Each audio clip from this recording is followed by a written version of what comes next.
Hello बच्चों, स्वागत है आप सभी का हमारे YouTube चैनल पंडित स्टडी पर। आज मैं आप सभी को कक्षा 10वीं का फर्स्ट चैप्टर रासायनिक अभिक्रियाएं एवं समीकरण का एक बहुत ही महत्वपूर्ण टॉपिक रासायनिक समीकरण को संतुलित कैसे किया जाता है उसके बारे में बताने वाला हूं, जो एग्ज़ाम की दृष्टि से बहुत ही महत्वपूर्ण है। बच्चों, अगर आपने किसी भी प्रीवियस ईयर के क्वेश्चन पेपर को देखे होंगे तो उसमें प्रत्येक ईयर के क्वेश्चन पेपर में रासायनिक समीकरण को संतुलित करने वाला प्रश्न अक्सर देखे गए होंगे, पूछे गए हैं। ठीक है, तो चलिए आज इस वीडियो को देखने के बाद आप सभी बिल्कुल ही आसानी से 3 मार्क्स प्राप्त कर सकते हैं, ला सकते हैं, जो मैट्रिक बोर्ड 2022 के लिए बिल्कुल ही महत्वपूर्ण प्रश्न है। तो बच्चों, आप लोगों से एक मेरी रिक्वेस्ट है इस वीडियो को स्टार्ट करने से पहले कि आप लोग मेरे इस वीडियो को अंत तक जरूर देखेंगे,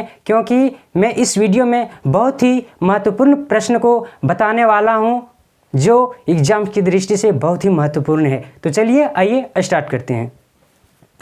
सबसे पहला प्रश्न है H2 + O2, मतलब जब हाइड्रोजन ऑक्सीजन के साथ अभिक्रिया करता है, रिएक्शन करता है, तो जल का निर्माण होता है। ठीक है, तो इस समीकरण को हमें संतुलित करना है। संतुलित मतलब बराबर करना है। जिस तरह की हम लोग दैनिक जीवन में देखते हैं कि एक दुकानदार सामान को बराबर तोलने के लिए एक तरफ बटखरे का यूज करते हैं और एक तरफ किसी वस्तु को, जब वह बराबर हो जाता तो उतार देते। ठीक है, तो इसी प्रकार से हमें इस समीकरण को क्या करना है, संतुलित करना है, मतलब बराबर करना है कि अभिकारक तरफ प्रत्येक तत्वों की परमाणु संख्या और उत्पाद में स्थित प्रत्येक तत्वों की परमाणु संख्या बराबर करनी है। ठीक है, तो चलिए आइए देखिए इस साइड में मेरा दोस्तों, यहाँ पर एक चीज़ आप लोग समझिएगा, जो इस तीर के बाएं साइड में रहता है उसे अभिकारक कहा जाता है।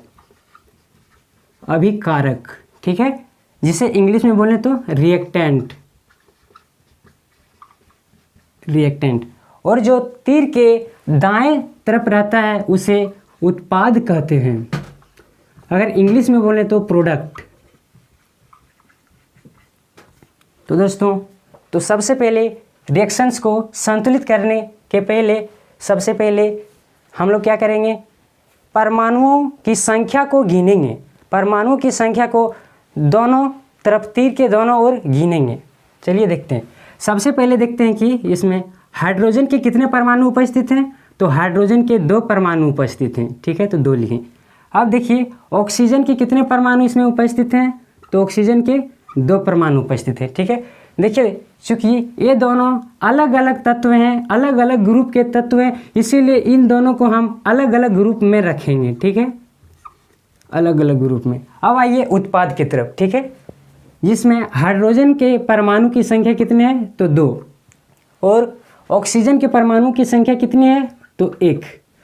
देखिए दोस्तों, चूंकि यह एक यौगिक है जिसमें हाइड्रोजन और ऑक्सीजन दोनों मिलकर बने हुए हैं। ठीक है, यौगिक, चूंकि ये एक ही समूह के हैं, इसीलिए हम इसे एक समूह में रखेंगे। एक ही समूह में, एक ही घर का है। ठीक है, अब देखिए हमें बैलेंस करना है। तो सबसे पहले देखेंगे कि परमाणुओं की संख्या को गिनेंगे। अब देखिए रिएक्टेंट में मेरा हाइड्रोजन कितनी है, हाइड्रोजन के परमाणु की संख्या कितनी है, तो 2 है। ठीक है, और देखिए उत्पाद में, प्रोडक्ट में हाइड्रोजन की परमाणु संख्या कितनी है, तो 2 है। ये तो दोनों क्या है, संतुलित है, दोनों साइड मेरा बराबर बराबर है। ठीक है, अब देखते हैं ऑक्सीजन क्या बराबर है। अब देखिए रिएक्टेंट में ऑक्सीजन की परमाणु संख्या कितनी है, तो ऑक्सीजन की परमाणु संख्या 2 है। अब देखिए प्रोडक्ट में ऑक्सीजन की परमाणु संख्या कितनी है, तो प्रोडक्ट में ऑक्सीजन की परमाणु संख्या 1 है। तो ये तो संतुलित नहीं है, ये बराबर नहीं है, हमें इसे संतुलित करना है। तो बच्चों, आप सभी से मैं एक प्रश्न करता हूँ कि यह मेरा ऑक्सीजन अभी कितनी, ऑक्सीजन की परमाणु संख्या 1 है, तो ऐसी कौन सी संख्या है कि ऑक्सीजन को कितना से गुना करा दें कि 2 बन जाए। ठीक है, तो आप लोगों का आंसर होगा कि अगर ऑक्सीजन को 2 से गुना कर दें तो ऑक्सीजन की परमाणु संख्या 2 हो जाएगी। ठीक है दोस्तों, किसी भी रासायनिक समीकरण को संतुलित करने के लिए परमाणु की संख्या को बढ़ाने के लिए हमें किसी भी संख्या से गुना करना पड़ता है, ठीक है, मल्टीप्लाई करना पड़ता है। तो इसमें इस ऑक्सीजन को कौन सी संख्या से गुना कर दें कि इसके इक्वल हो जाए, बराबर हो जाए। तो अगर हम संख्या 2 से गुना कर दें, मल्टीप्लाई कर दें, तो ऑक्सीजन मेरा 2 बन जाता है, ठीक है। अब देखिए ऑक्सीजन तो इधर कितना हो गया, 2 एकम 2 हो गया, मतलब ऑक्सीजन कितना हो गया 2। लेकिन जैसे ही हम 2 से इसमें गुना किए, देखिए ऑक्सीजन और हाइड्रोजन चूंकि ये एक ही समूह में हैं, इसीलिए ये 2 जो है मेरा हाइड्रोजन के साथ भी गुना होगा, इसीलिए अब हाइड्रोजन कितना हो जाएगा यहाँ पर 4।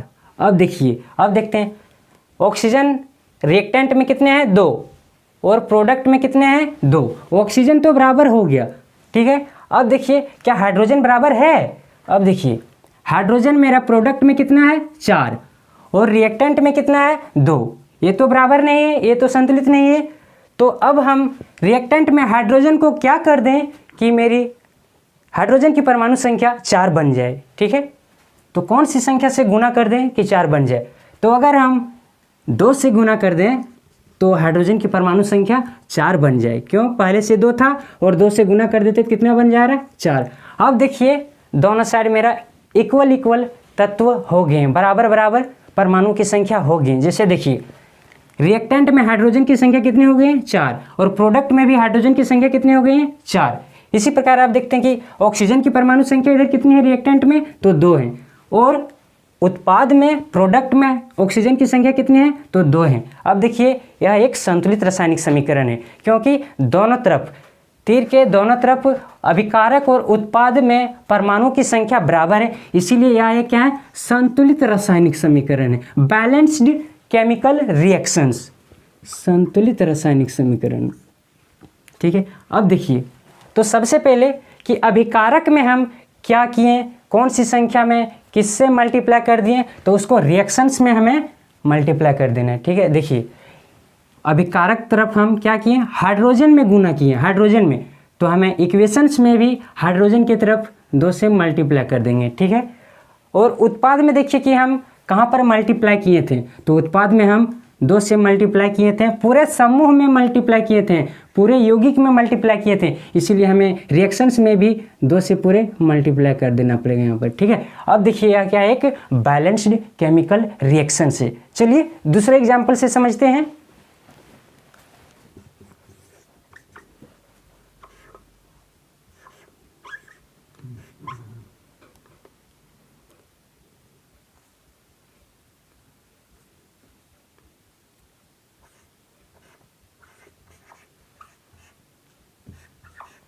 देखिए जब हाइड्रोजन क्लोरीन से अभिक्रिया करता है तो हाइड्रोक्लोरिक अम्ल का निर्माण करता है, HCl का निर्माण करता है, ठीक है। अब इस समीकरण को हमें संतुलित करना है, बैलेंस करना है, ठीक है। तो देखिए तो सबसे पहले फिर वही करेंगे, क्या, तीर के जो बाएं तरफ रहता है उसे कहते हैं अभिकारक और तीर के उस तरफ जो रहता है उसे उत्पाद कहते हैं, ठीक है। इस साइड मेरा हो गया उत्पाद और तीर के बाईं ओर अभिकारक। तो सबसे पहले अभिकारक तरफ और उत्पाद तरफ परमाणुओं की संख्या को गिनेंगे, तो चलिए गिनते हैं, काउंट करते हैं। अब देखिए अभिकारक में हाइड्रोजन की परमाणु संख्या कितनी है, तो हाइड्रोजन की परमाणु संख्या 2 है, ठीक है। और क्लोरीन की परमाणु संख्या कितनी है, तो क्लोरीन की परमाणु संख्या 2 है, ठीक है। चूंकि ये दोनों अलग अलग तत्व हैं, अलग अलग का, ठीक, इसीलिए अलग अलग समूह में से रखेंगे। अब देखिए उत्पाद की तरफ हाइड्रोजन की परमाणु संख्या कितने हैं, तो हाइड्रोजन की परमाणु संख्या 1 है, और देखिए क्लोरीन की परमाणु संख्या कितनी है, तो 1 है। चूंकि ये एक यौगिक का निर्माण किए हैं, एक ही समूह में है, इसीलिए हम इसे एक ही समूह में रखेंगे, ठीक है। अब हम सबसे पहले काउंट करते हैं अभिकारक और उत्पाद में परमाणु की संख्या किधर ज़्यादा है किधर कम है, ठीक है। देखिए अभिकारक में रिएक्टेंट में हाइड्रोजन की परमाणु संख्या कितनी है, तो हाइड्रोजन की परमाणु संख्या रिएक्टेंट में 2 है। अब देखते हैं कि क्या प्रोडक्ट में हाइड्रोजन की परमाणु संख्या 2 है, तो देखिए रियल में यहाँ पर हाइड्रोजन की परमाणु संख्या यहाँ पर कितनी है, 1 है, जो इक्वल तो नहीं है। तो हम ऐसी कौन सी संख्या से गुना करा दें कि हाइड्रोजन की परमाणु संख्या 2 हो जाए, 2 बन जाए, ठीक है। तो अगर हम 2 से मल्टीप्लाई कर दें तो हाइड्रोजन की परमाणु संख्या 2 बन जाए, बन जाता है। तो चलिए 2 से मल्टीप्लाई कर देते हैं। देखिए, लेकिन यहाँ ध्यान देना आवश्यक यह है कि ये हम 2 से पूरे समूह को मल्टीप्लाई किए हैं, पूरे समूह में गुना किए, ठीक है, इसीलिए दोनों में गुना है। अब हाइड्रोजन कितना हो जाएगा यहाँ पर 2, और क्लोरीन भी यहाँ कितना हो जाएगा 2। अब चलिए देखते हैं क्या इक्वल है। अब देखिए हाइड्रोजन मेरा कितना है, ये रिएक्टेंट में 2 है, प्रोडक्ट में भी कितने हैं 2 है, ये तो इक्वल है, ठीक है। अब दूसरा एलिमेंट को देखते हैं।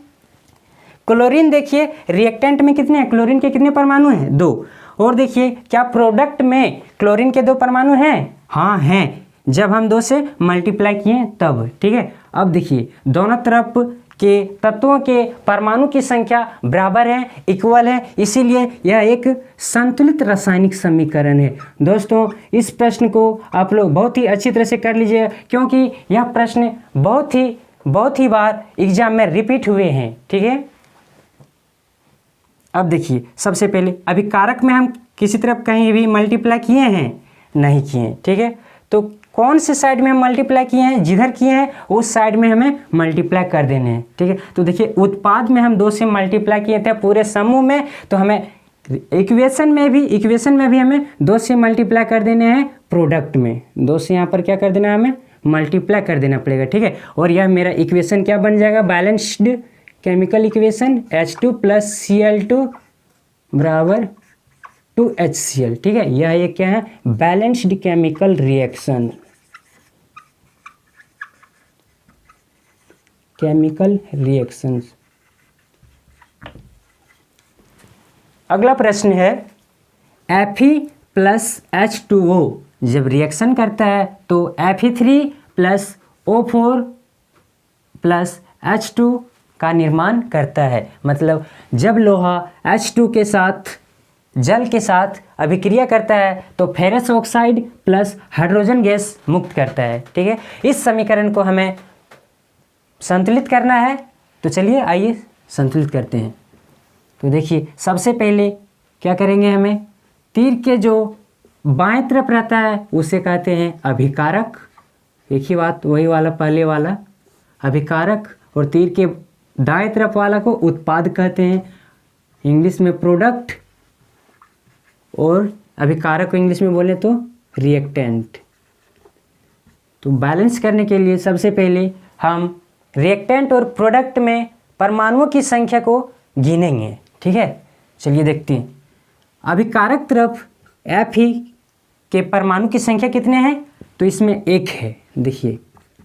और हाइड्रोजन के परमाणु की संख्या कितने हैं, तो हाइड्रोजन के परमाणु की संख्या 2 हैं। और देखिए ऑक्सीजन के परमाणु की संख्या कितने हैं, तो ऑक्सीजन के परमाणु की संख्या 1 है। अब देखिए लोहा जो है सो एक सिंगल एलिमेंट है, तत्व है जो इन दोनों से भिन्न है, ठीक, अलग समूह का है, इसीलिए सबसे पहले हम लोहा को एक ही समूह में, एक अलग समूह में रख देंगे, ठीक है। अब है H2O चूँकि एक ही समूह के यौगिक हैं, इसीलिए हम H2O को एक समूह में रखेंगे। अब देखते हैं उत्पाद की तरफ। सबसे पहले Fe कितने हैं इस उत्पाद में, प्रोडक्ट में लोहे के 3 परमाणु उपस्थित हैं, ठीक है, तो 3 लिखें। और ऑक्सीजन के कितने परमाणु उपस्थित हैं, तो ऑक्सीजन के 4 परमाणु उपस्थित हैं। चूँकि फेरस ऑक्साइड एक ही समूह के यौगिक हैं, इसलिए हम इन्हें एक ही समूह में, एक अलग समूह में, अलग घर में बंद करके रखे हैं, ठीक है। अब देखिए हाइड्रोजन कितने हैं, तो हाइड्रोजन है 2, चूँकि ये एक अलग तत्व है, अलग गैस है हाइड्रोजन गैस, इसलिए इसे एक अलग समूह में रखेंगे। अब देखते हैं काउंटिंग करके कि दोनों तरफ परमाणुओं की संख्या इक्वल है या नहीं है। अगर इक्वल नहीं है तो हम उन्हें इक्वल करेंगे, बराबर करेंगे। कैसे बराबर करेंगे, किसी भी संख्या से मल्टीप्लाई करके, गुना करके करेंगे, ठीक है। अब देखिए सबसे पहले रिएक्टेंट में देखें कि Fe कितने हैं, Fe के कितने परमाणु उपस्थित हैं, तो Fe के 1 परमाणु उपस्थित हैं, ठीक है।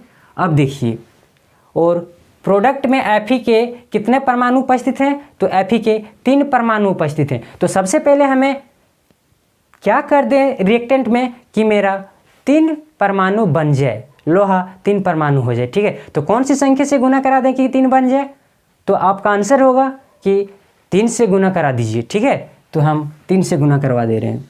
3 से, और जब 3 से गुना करवा दिए तो लोहा कितने हो गए 3। अब देखिए दूसरा एलिमेंट देखते हैं। देखिए रिएक्टेंट में हाइड्रोजन की संख्या कितनी है 2, और प्रोडक्ट में हाइड्रोजन की संख्या कितनी है 2। ये तो इक्वल है, ठीक है, इसे हमें कुछ नहीं करना है।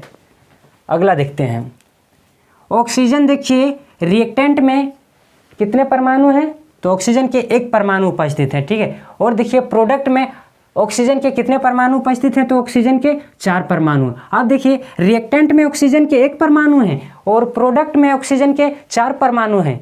यह तो इक्वल नहीं है, तो हमें इक्वल बनाना पड़ेगा। कैसे बनाएंगे, हमें किसी भी संख्या से मल्टीप्लाई करने से।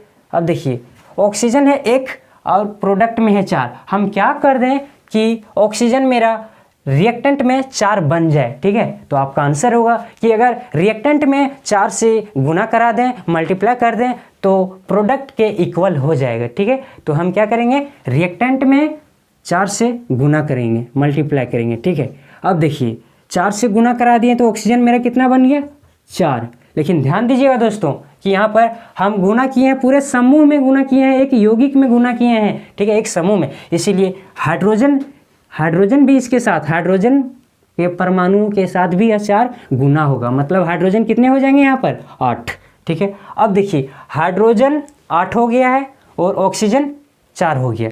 अब देखिए ऑक्सीजन तो मेरा बराबर हो गया रिएक्टेंट में और प्रोडक्ट में, और लोहा भी बराबर है। लोहे के 3 परमाणु रिएक्टेंट में, प्रोडक्ट में भी 3 परमाणु है, ठीक है। और देखिए हाइड्रोजन रिएक्टेंट में है 8 और प्रोडक्ट में है 2, तो यह तो इक्वल नहीं है। तो हमें यह इक्वल कैसे करेंगे, तो प्रोडक्ट में कौन सी संख्या से गुना करा दें कि हाइड्रोजन 8 बन जाए, तो ठीक है। आपका आंसर होगा कि अगर प्रोडक्ट में 4 से हम गुना करा दें तो हाइड्रोजन के परमाणु की संख्या 8 बन जाएगा, ठीक है। तो हम प्रोडक्ट में 4 से मल्टीप्लाई कर देते हैं। अब देखिए अगर हम 4 से मल्टीप्लाई कर दिए तो हाइड्रोजन के कितने हो गए परमाणु 8, ऑक्सीजन के कितने हो गए हैं 4, और इधर प्रोडक्ट में लोहे के 3।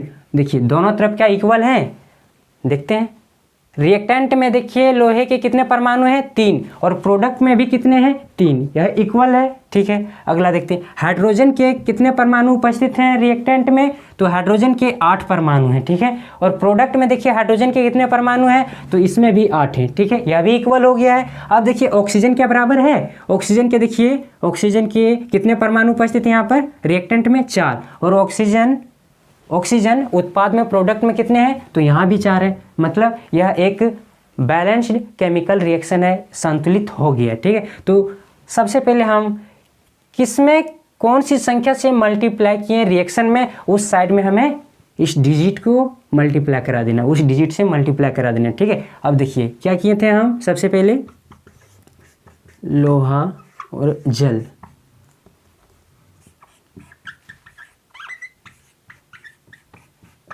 तो देखिए सबसे पहले लोहे रिएक्टेंट में लोहा को 3 से गुना किए हैं, तो यहाँ पर 3 लगा देना है, ठीक है। और देखिए रिएक्टेंट में जल में क्या किए थे हम 4 से गुना किए थे, तो इसमें 4 से मल्टीप्लाई कर देना है, ठीक है। और देखिए प्रोडक्ट में क्या किए थे, प्रोडक्ट में ओनली हाइड्रोजन गैस में मल्टीप्लाई किए थे 4 से, तो हमें यहाँ 4 से मल्टीप्लाई कर देने हैं, ठीक है।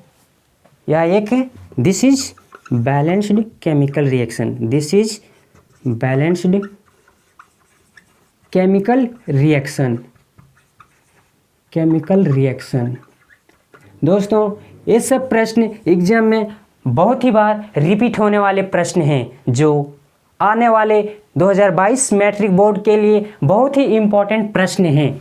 इम्पोर्टेंट मतलब VVI प्रश्न है। इस प्रश्न को आप लोग बहुत ही अच्छे तरह से कर लीजिएगा, ठीक है। अगला प्रश्न है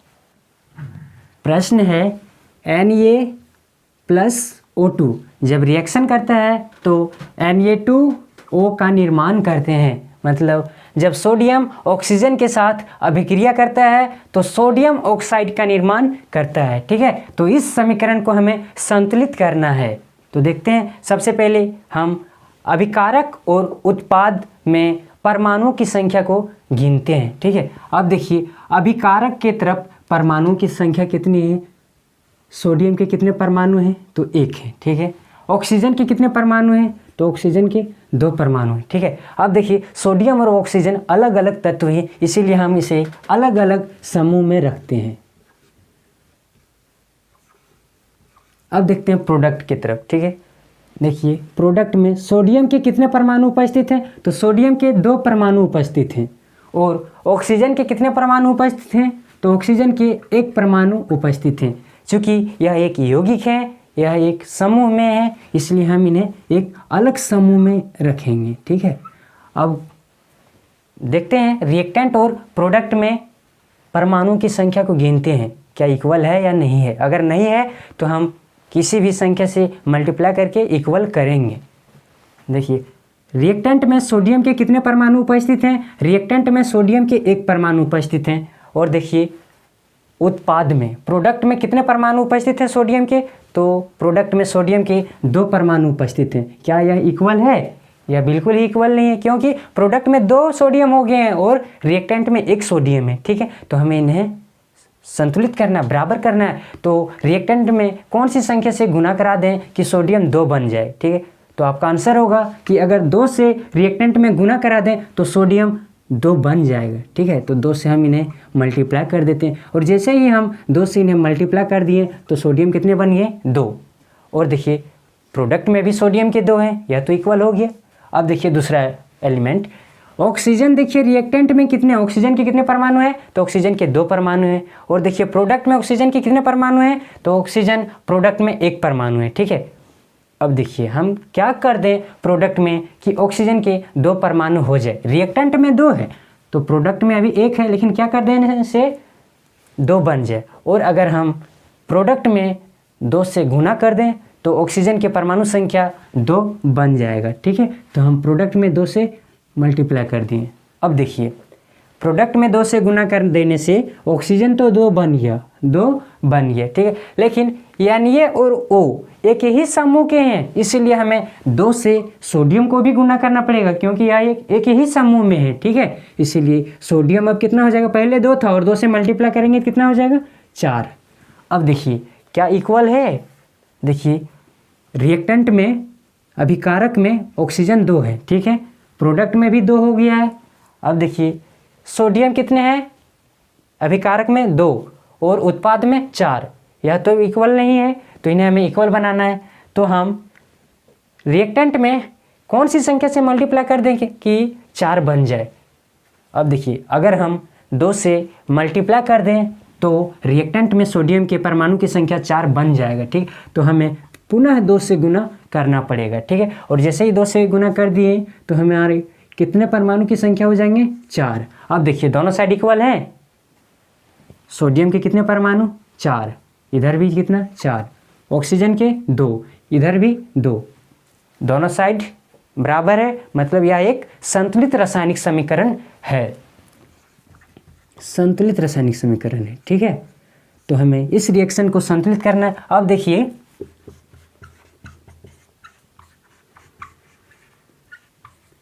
हम अभिकारक में किस एलिमेंट में किस संख्या से गुना किए हैं, उस संख्या को इक्वेशन में रख देना है। ठीक है, देखिए रिएक्टेंट में हम सोडियम में कितने से गुना किए हैं, 2 से 2 बार किए तो कितना हो गया, 2 दूनी 4, मतलब सोडियम में कितने से गुना किए हैं, 4 से। ठीक है, और देखिए प्रोडक्ट में हम पूरे समूह में कितने से गुना किए हैं, 2 से, तो हमें प्रोडक्ट में 2 से गुना कर देना। ठीक है, अब यह एक क्या है, बैलेंस केमिकल रिएक्शन, यह एक संतुलित रासायनिक समीकरण है। ठीक है, अगला प्रश्न है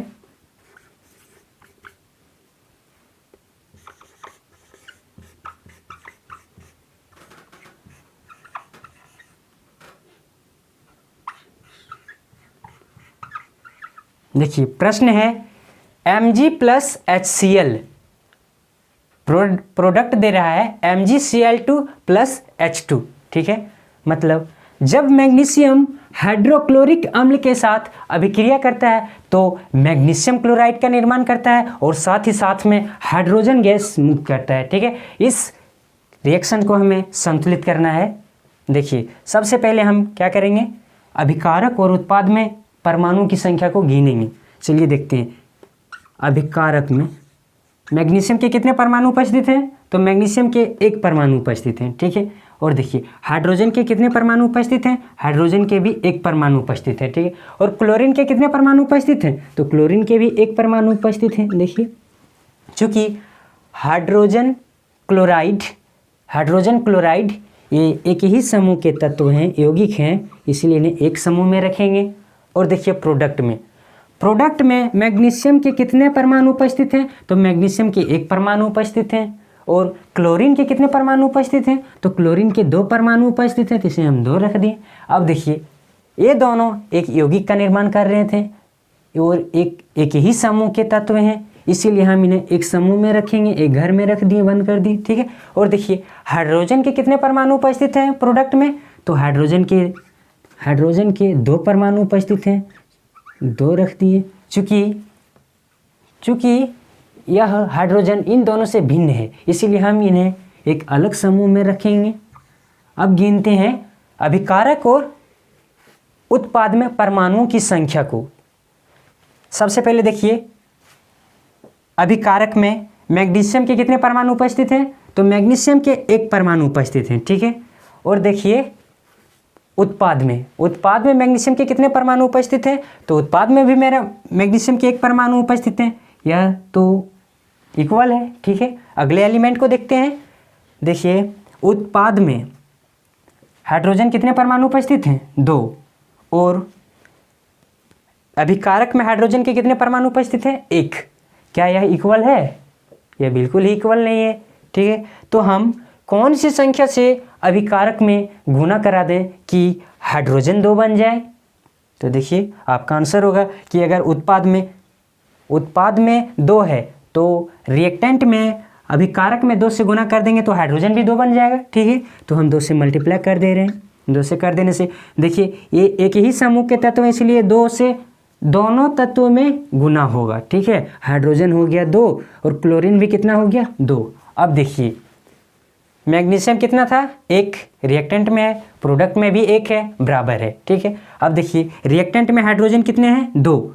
और प्रोडक्ट में भी कितने हैं? 2। यह भी इक्वल है, ठीक है। अब देखिए क्लोरीन कितने परमाणु उपस्थित हैं प्रोडक्ट में 2 हैं और रिएक्टेंट में भी 2 हैं। मतलब क्या है? यह एक संतुलित रासायनिक समीकरण है। दोनों ओर तत्वों की परमाणु संख्या बराबर हैं। जिस प्रकार हम लोग तराजू में देखते हैं दोनों तरफ समान को इक्वल हो जाए, बटकरे और समान को, तो बोलते हैं क्या? यह इक्वल है, समान है, ठीक है। तो यह भी क्या है? एक संतुलित रासायनिक समीकरण है। तो अब देखिए कि हम अभिकारक में किस समूह में, किस तत्व में कौन सी संख्या से गुना कर दिए हैं। तो देखिए Mg + HCl reactions MgCl2 + H2। अब देखिए हम HCl में 2 से मल्टीप्लाई किए थे, तो यहाँ हमें कितने से मल्टीप्लाई कर देना पड़ेगा? 2 से। और देखिए इस साइड में कहीं तो मल्टीप्लाई नहीं किए हैं प्रोडक्ट में, तो हमें इस साइड में कुछ नहीं करना, ठीक है। अब देखिए बराबर हो गया है, परमाणु की संख्या, प्रत्येक तत्व के परमाणु की संख्या बराबर हो चुकी है, इसीलिए यह एक संतुलित रासायनिक समीकरण है, ठीक है।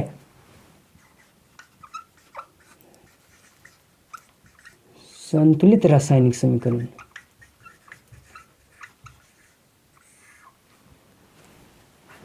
अगला प्रश्न है, इस वीडियो में इतना ही बच्चों। अगर यह वीडियो आप लोगों को ज़रा सा भी हेल्पफुल लगे तो वीडियो को लाइक, शेयर एंड कमेंट करें और हमारे चैनल को सब्सक्राइब करें। मैं कक्षा 10 के विद्यार्थियों के लिए एग्ज़ाम की दृष्टिकोण से बहुत ही महत्वपूर्ण प्रश्न जितने भी चैप्टर वाइज बनते हैं उन सभी प्रश्न को लेकर आता रहूँगा। धन्यवाद।